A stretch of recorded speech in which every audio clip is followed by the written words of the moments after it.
Creation versus evolution. It seems like a pretty straightforward fight, right? It's all about fossils, biology, the age of the Earth. But what if that's just the surface? What if the real conflict is way deeper, down at the philosophical bedrock of how we even see reality? Okay, let's dive into this, because what we're really unpacking here is a war of worldview. This quote from biologist D.M.S. Watson really gets to the heart of it. He frames the whole debate not just around evidence, but around what a person finds incredible. That's a huge clue. It suggests that our conclusions are shaped by what we assume is even possible from the get-go. So keep that idea in your back pocket as we go. And to see just how this plays out in the real world, we've got to look at the most famous flashpoint in his whole debate, the 1925 Scopes monkey trial. We all kind of think we know that story, but trust me, the reality was way, way more complicated. So here's a pretty shocking detail that usually gets swept under the rug. The actual textbook that John Scopes was teaching from, the pro-evolution textbook, was steeped in eugenics. It was openly promoting a racial hierarchy. Now, that really throws a wrench in the simple narrative of enlightened science versus blind faith, doesn't it? And believe me, the complications do not stop there. Some of the expert evidence cited for the evolution side was later exposed as just, outright fraud. You had Nebraska Man, which was basically an entire human ancestor imagined from a single pig's tooth, and Piltdown Man, which was a total hoax, a human skull and an ape's jaw stuck together. But at the time, these were presented as serious scientific proof. And all this really brings us to a crucial point about the trial. For the opponents, people like William Jennings Bryan, this fight wasn't mainly about geology or fossils. It was a moral crusade. They were pushing back against what they saw as the really destructive social consequences of Darwinism, like the kind of racism they saw baked right into that textbook. Okay, so that historical context is absolutely key. But to really understand the deep philosophical DNA of the modern creationist movement, we need to look at a very specific and really influential theological framework. And our main source for digging into this worldview is this right here, the very first issue of the Journal of Christian Reconstruction from 1974. Now, its goal wasn't just to argue about biology. It was way more ambitious. It was trying to lay out a complete and total worldview, a whole system for life, starting right back at Genesis. So what in the world is Christian Reconstruction? Well, basically, it's this theological idea that every single piece of society, law, government, science, art, you name it, has to be rebuilt on the foundation of biblical law. It's this all-encompassing vision, and the absolute non-negotiable cornerstone of that entire building is a literal six-day creation. The engine driving this whole worldview is something they call the cultural mandate, and it's based on this verse from Genesis. So in this view, science isn't some enemy to be afraid of, not at all. It's actually a God-given tool for us to understand, to take care of, and to exercise dominion over the created world, all for God's glory.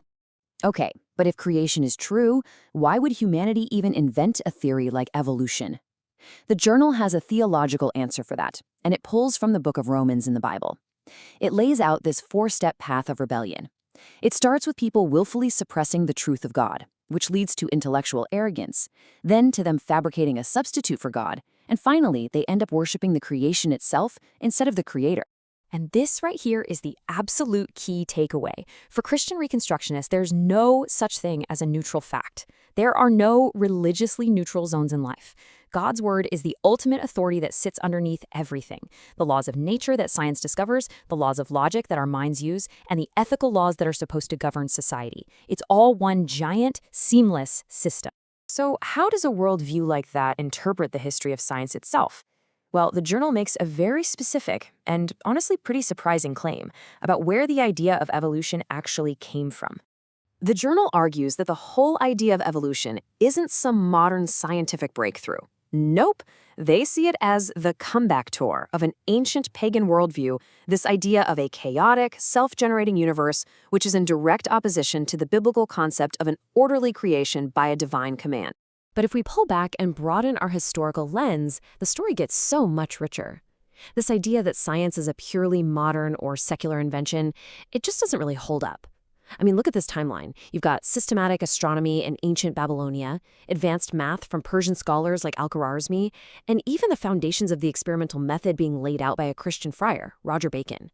It's a truly global and diverse history. This quote just illustrates the point perfectly. This isn't some ancient theologian talking. This is James Clerk Maxwell, one of the greatest physicists in all of history. Writing back in 1873, he looked at the amazing uniformity of molecules and saw what he called the clear character of a manufactured article, evidence that, for him, pointed straight to a creator. So what this really shows is that the popular story we always hear, science and faith locked in this constant conflict, it's a massive oversimplification. Throughout history, so many of the world's greatest scientific minds saw their work not as disproving faith, but as a way of uncovering the genius of a creator. So how does this all come together? Well, according to the Journal of Christian Reconstruction, we've been asking the wrong questions this whole time. The debate, in their view, isn't what we think it is at all. Here it is, the journal's core thesis. The conflict is not, and has never been, science versus religion. It is a fundamental clash between two mutually exclusive religious worldviews, and each one starts from its own unprovable articles of faith. And this table just distills their entire argument down perfectly. On one side, you have the biblical starting point, a sovereign creator God. On the other, the starting point of impersonal chance, revealed divine law versus autonomous human reason, a meaningful linear history versus just a meaningless flux. The journal's claim is that these aren't just different conclusions, they are two totally different religions. And this brings us to their final conclusion. From their perspective, evolution is accepted not because of its scientific credentials, but because of its philosophical utility. It serves as the necessary creation story for any worldview that has decided from the very beginning to operate without a creator. And that leaves us with a final, pretty provocative thought. If the central claim of this worldview is correct, that every system of thought, whether it's scientific or religious, begins with unprovable assumptions, then the real question isn't whether you have faith, but what you place your faith in. What is the non-negotiable foundation of your own worldview?